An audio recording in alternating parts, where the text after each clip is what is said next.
Alright, so back to this shirt. I have a few refinements that I want to make, and then I'm going to make the sleeves and the tuxedo cuffs, which are different than regular cuffs. So first of all, to get rid of these lumps here, I'm going to take this point up. And here I see I curved it a bit too much, so I'm going to reduce that curve. Something more like that. Okay, and now for the sleeves. So I'm going to select all these parts actually, and freeze them. Not deactivate, freeze. And when it's frozen, it's easier to see the tie actually is standing up a bit from the sides, and that's not very nice. So if we still want to have it sewn down in place to keep it from moving, but not have it stand up like that, then all we have to do is free sew a small length here. Let's do it 30. Onto a length here. So let's make an internal line here. Let's make it 30.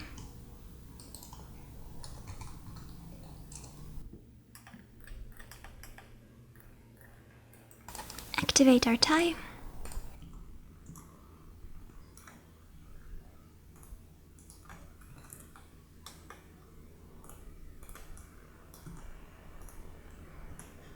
I think this has to go up just a tiny bit. There we go. Then there aren't any lumps there, it's nice and flat and tight. And also a bit more to the left. A bit too much. There. Alright, and then we can freeze it and get on to doing our sleeves. So I'm going to make the width of 400, height 500, and then I'm going to split the line 50%, draw that point upwards, right click, convert to curve point, find the center, and then free sew from there, first onto one sleeve hole, and then to the other one. Wrap it around his arm and simulate.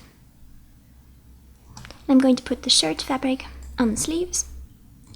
Now again, most shirts for tuxedos, they have some wrinkles in the arms, but because in MD I want the jacket to be nice and smooth, if I have too many wrinkles here, it will show in the jacket. Even if I make the jacket really thick, sometimes even his nipples show against the jacket as if it's really tight on him, even when it isn't. So MD sometimes has their little problems. So therefore I'm going to make this really tight, the sleeve. So I'm going to take this point in by 50, and this one too. Segment sew it together. Let's take it in a bit more. And then to get rid of some of these wrinkles here, I'm going to make this a tiny bit smaller, but just a tiny bit. And then I'm going to add a curve point here, and here, and here.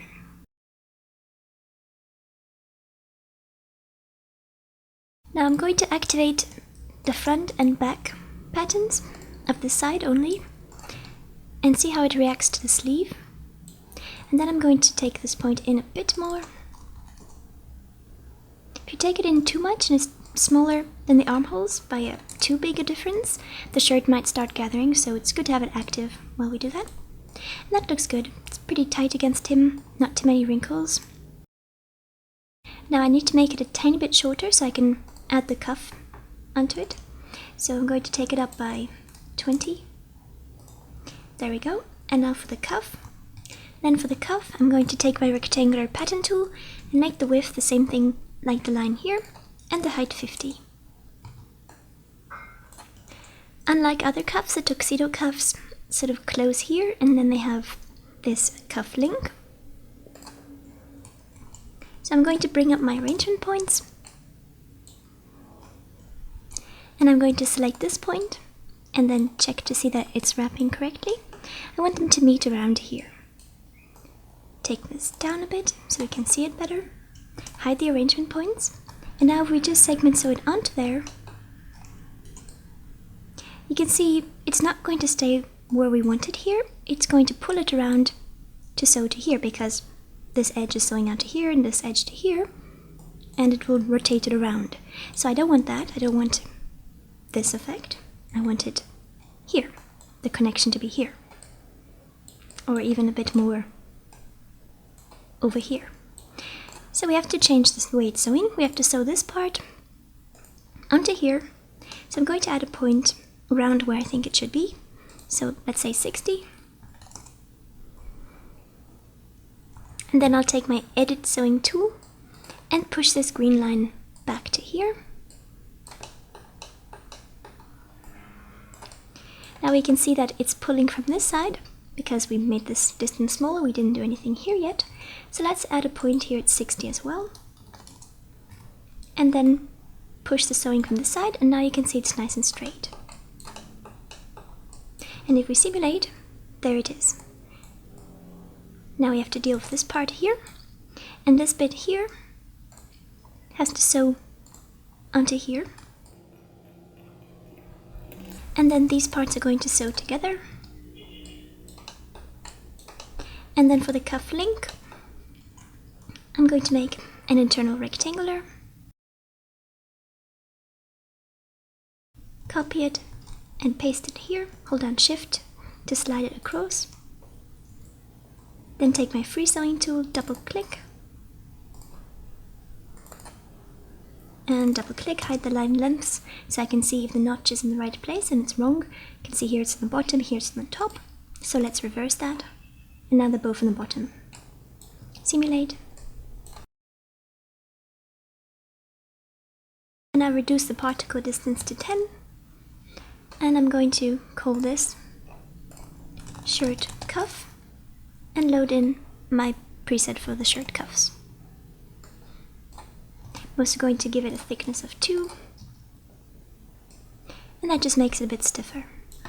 We could also scale it up, scale it in the width just a tiny bit.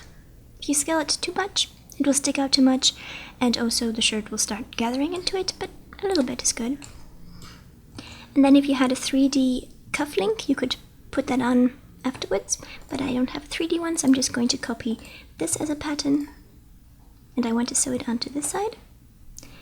So I'll take my free sew tool, double click,